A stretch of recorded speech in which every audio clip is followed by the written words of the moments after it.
चलो तो स्टार्ट करते हैं हिस्ट्री लेसन नंबर 1 क्लास 8 का पार्ट 2। ठीक है, सबसे पहले व्हाट इज़ कॉलोनियल। कॉलोनियल क्या होता है इसके बारे में हम समझेंगे कि कॉलोनियल किसे कहते हैं। उपनिवेश भी कहा जाता है इसको हिंदी में, ठीक है, उपनिवेश भी कहा जाता है। ठीक है, तो कॉलोनियल को समझने के लिए चलो स्टार्ट करते हैं अपने स्टडीज़ को। In this book you will read about the way the British came to conquer the country and establish their rule, subjugating local nawabs and the rajas। कहने का मतलब है इस किताब में आप जब पढ़ेंगे हम लोग तो इस किताब को पढ़ते समय हमको ये पता चलेगा कि किस प्रकार से ब्रिटिश हमारे देश पर उन्होंने विजय हासिल किया, ठीक है, कैसे उन्होंने अपना शासन स्थापित किया, उसके बाद उन्होंने किस प्रकार से लोकल जो राजा और नवाब थे, है ना, लोकल राजा नवाब के ऊपर किस तरीके से उन्होंने उनको अपने अधीन किया। इन सब विषयों पर हम इस चैप्टर में पढ़ेंगे। ठीक है, you will see how they establish control over the economy and society. ये भी आप इस किताब में देखेंगे कि किस प्रकार से उन्होंने समाज पर और हमारे इकोनॉमिक पर किस तरीके से उन्होंने अपना नियंत्रण किया। ठीक है, collect revenue to meet all their expenses. उन्होंने किस प्रकार से अपनी ज़रूरत के लिए हमसे कर वसूला। ठीक है, both brought the goods they want at low price. और ये भी जानेंगे कि किस तरीके से उन्होंने उनके आवश्यकता वाली चीज़ें जो थी उन्हें वो कम दामों पर खरीदा करते थे। ठीक है, produce crops they need for export. और वो किन वही चीज़ों का उत्पादन कराते थे, फसलों को उगाते थे जिनको वो निर्यात करना चाहते थे। And you will understand the changes that came about as the consequence. और इसी प्रकार के जो भी हमारे भारत में उस काल में बदलाव आए हैं उन सब चीज़ों के बारे में हम लोग पढ़ेंगे। ठीक है, you will also come to know about the change British rule brought about in value and taste, customs and practices।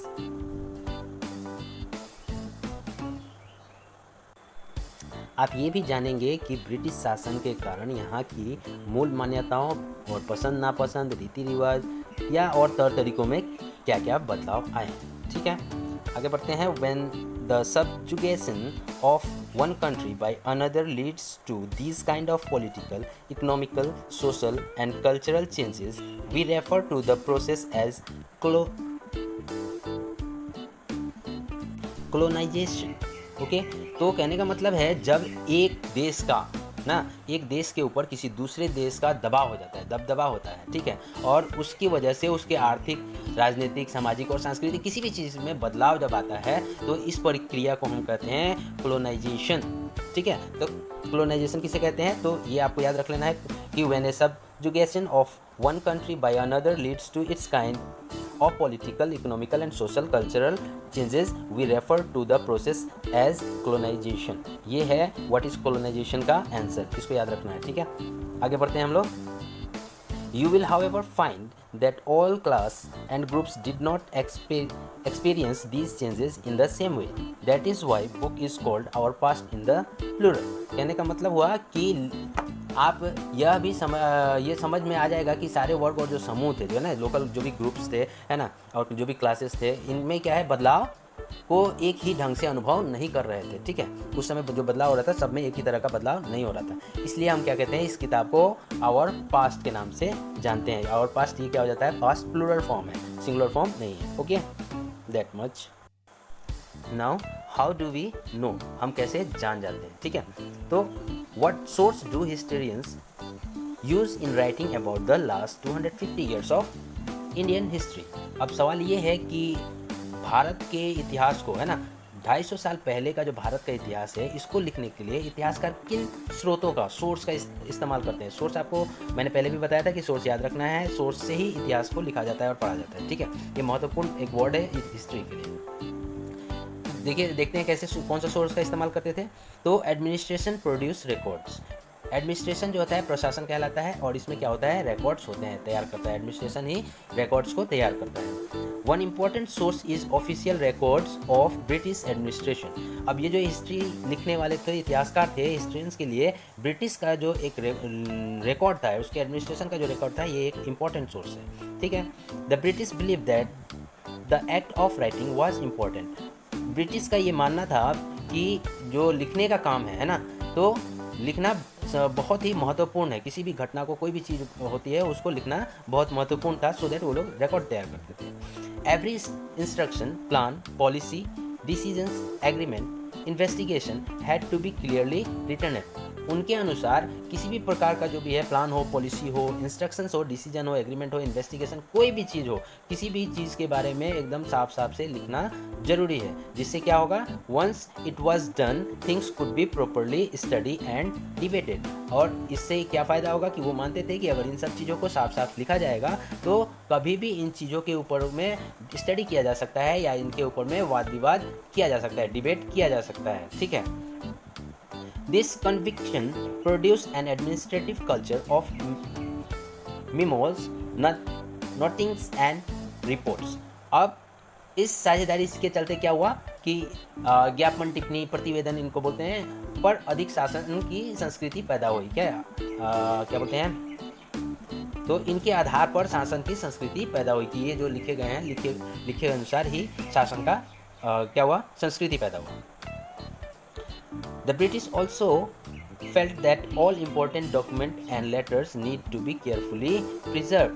और ब्रिटिश का ये भी उन लोगों का मानना था कि तमाम जितने भी दस्तावेज हैं, जितने भी इम्पोर्टेंट डॉक्यूमेंट्स हैं, इनको क्या करना, केयरफुली अच्छी तरीके से संजो के रखना भी, संभाल कर रखना भी बहुत ज़रूरी है। So they set up record room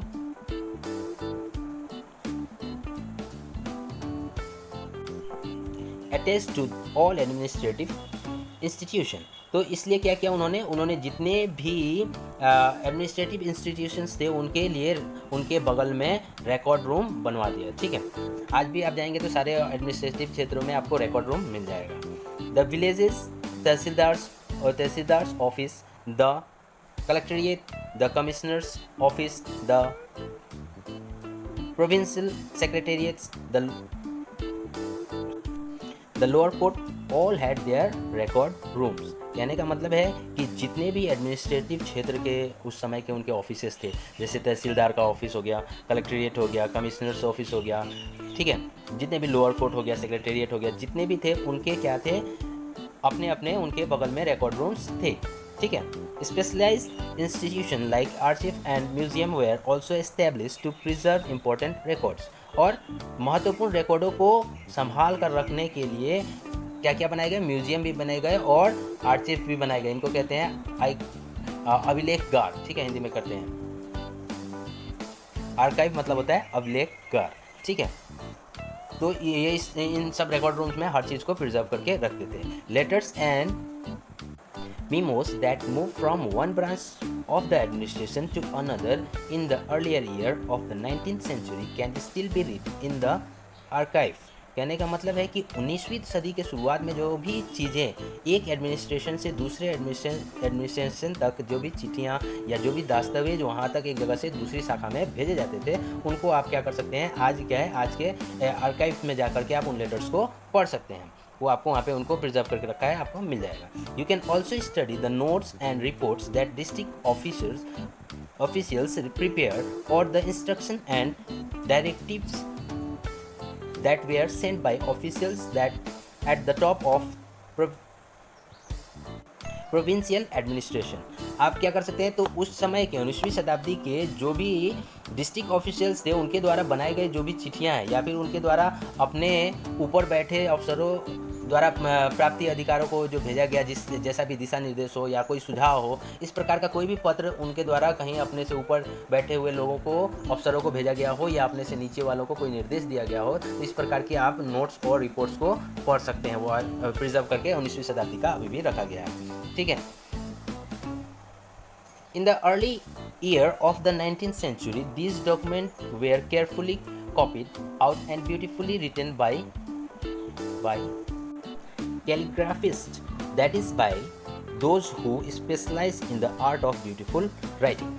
तो अर्ली ईयर्स में, जो 19th सेंचुरी के शुरुआती सालों में, इनको इन सब जो भी दस्तावेज हुआ करते थे उनको कैलीग्राफिस्ट जो हुआ करते थे उनके द्वारा उसकी प्रतियां तैयार की जाती थी। अब कैलीग्राफिस्ट किसे कहते हैं, तो ये उन्हें कहते हैं जिनकी लिखावट बहुत ही खूबसूरत होती थी, है ना, सुंदर लिखावट होती थी, उनको कैलीग्राफिस्ट कहते थे। और ये लोग क्या करते थे, किसी भी प्रकार का ऑर्डर हो, निर्देश हो, कोई भी चीज़ हो, तो उसका एक प्रति कॉपी अपने हाथों से लिखते थे, ठीक है।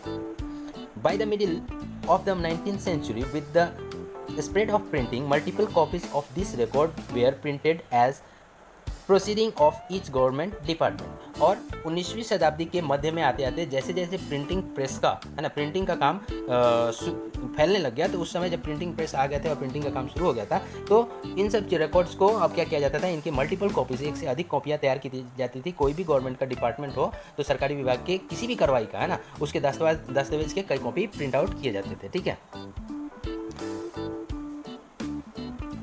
ये तस्वीर है national archive of India came up in 1920, 1920 में बना था। अब आगे पढ़ते हैं, सर्वे बिकेम इम्पोर्टेंट। सर्वेक्षण करना कैसे इंपॉर्टेंट हुआ उसके बारे में जानेंगे। ठीक है, the practice of surveying also became common under the colonial administration. कहने का मतलब है ये कॉलोनियल जो एडमिनिस्ट्रेशन है इसके अधीन में सर्वे भी एक महत्वपूर्ण भाग बन गया। The British believe that the country had to be properly known before it could be effectively administrated. कहने ब्रिटिश शासक जो थे उनका ये मानना था कि किसी भी देश को सही रूप से चलाने के लिए, उस पर शासन करने के लिए उसका सर्वे करना जरूरी है, उसके बारे में प्रॉपरली उसकी जानकारी, हर एक चीज़ की जानकारी होनी जरूरी है। By the early 19th century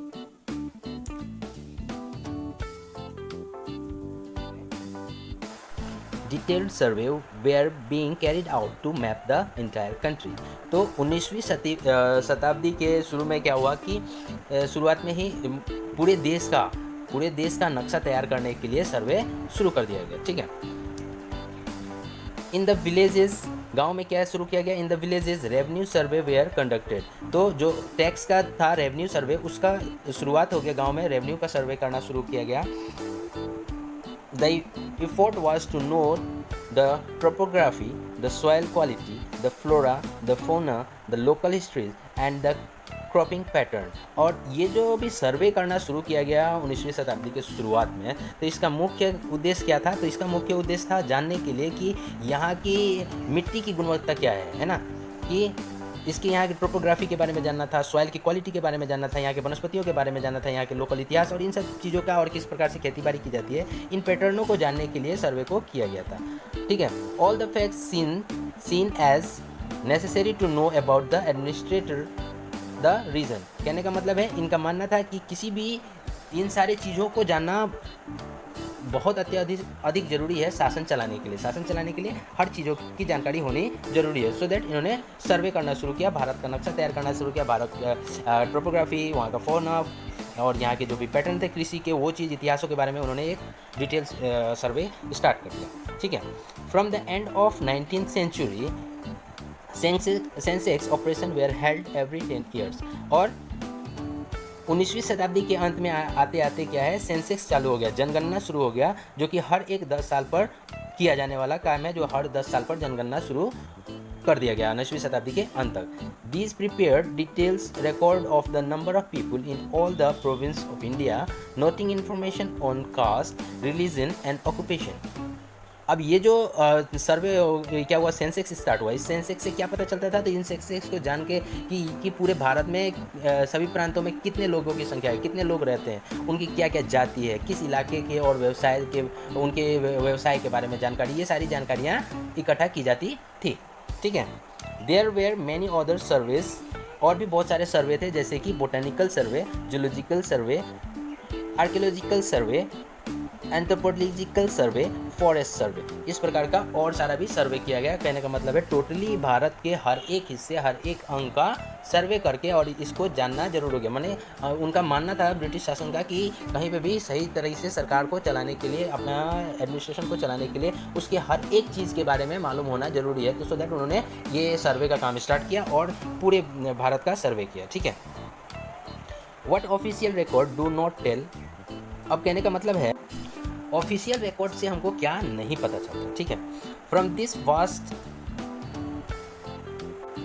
corpus of record we can get to know a lot, but we must remember that these are official record. अब जितनी भी ये जो जानकारियाँ हैं हमको रिकॉर्ड से मिलती हैं ना, ये बहुत बड़ा संग्रह था, इससे हमको बहुत सारा जानकारी मिल जाता है, लेकिन हमको ये भी याद रखना चाहिए कि ये जो जानकारी है ये सिर्फ सरकारी दस्तावेज है, सरकारी रिकॉर्ड ही हैं, इससे सरकार के बारे में ही पता चलता है, बाकी और चीज़ों के बारे में पता नहीं चलता है।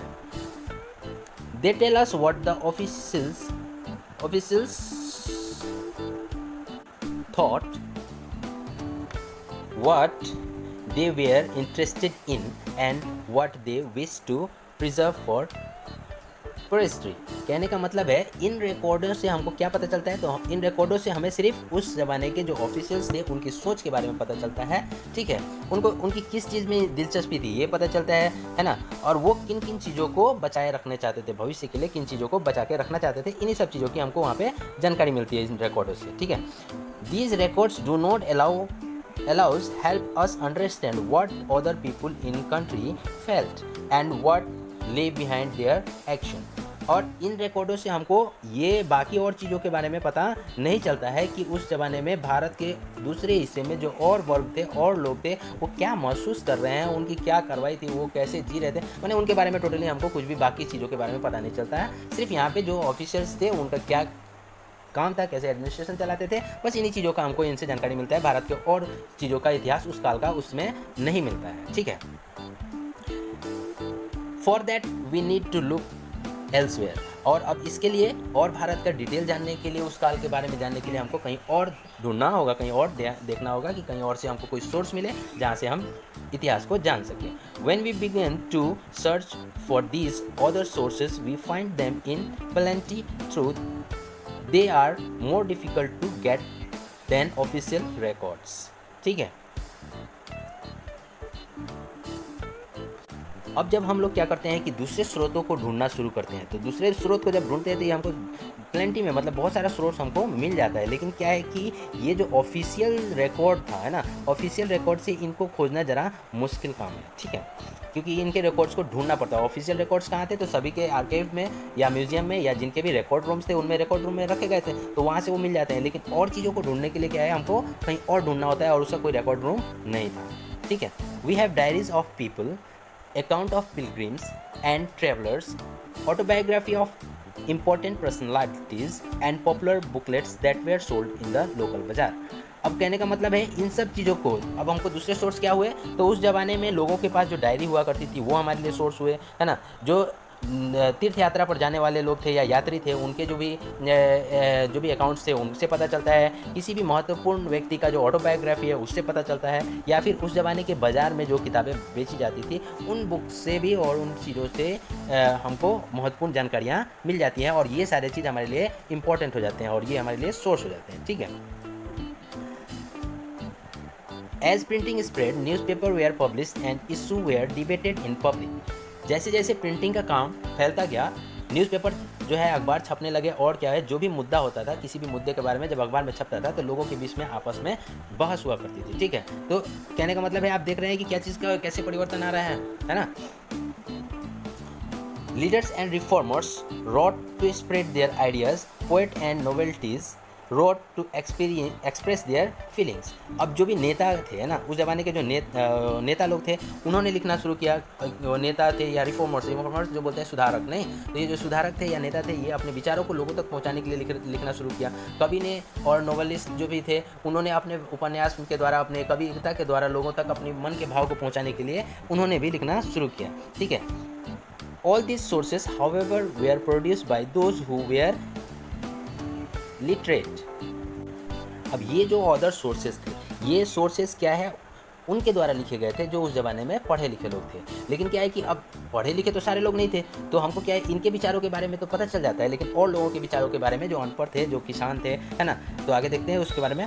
From these we will not be able to understand how history was experienced and lived by the tribals and the peasants, the worker in the mines or the poor on the street। तो इससे हमको ये नहीं पता चलता है कि उस ज़माने का उसमें किस तरीके से उस ज़माने के जो ट्राइबल्स थे, आदिवासी थे या किसान थे या जो लेबर थे, जो माइनों में काम करते थे, जो गरीब थे, जो फुटपाथ जो सड़कों पर रहते थे, वो उस समय कैसा महसूस कर रहे थे, उनके बारे में हमको कोई भी जानकारी नहीं मिलती है। Getting to know their lifes is a more difficult task. और उनके जीवन के बारे में, है ना, उनके जीवन के बारे में जानना और भी थोड़ा सा मुश्किल काम हो जाता है, क्योंकि आप इनके बारे में कोई रिकॉर्ड नहीं है। Yet this can be done if we make a little bit of effort. और अब ये कैसे संभव है, तो अगर हम थोड़ा सा इफर्ट करें तो इसको हम संभव कर सकते हैं, हम इसको समझ सकते हैं। When you read this book you will see how this can be done. जब आप इस किताब को आगे हम लोग पढ़ते चले जाएंगे तो आगे हमको पता चलेगा कि किस प्रकार से हम इसे करेंगे और आपको बातें धीरे धीरे समझ में आने लगेंगी। तो ये था स्पीकर लेसन नंबर 1, हमने ख़त्म कर लिया। नाउ क्वेश्चन आंसर मैं आपको भेज दूंगा। ओके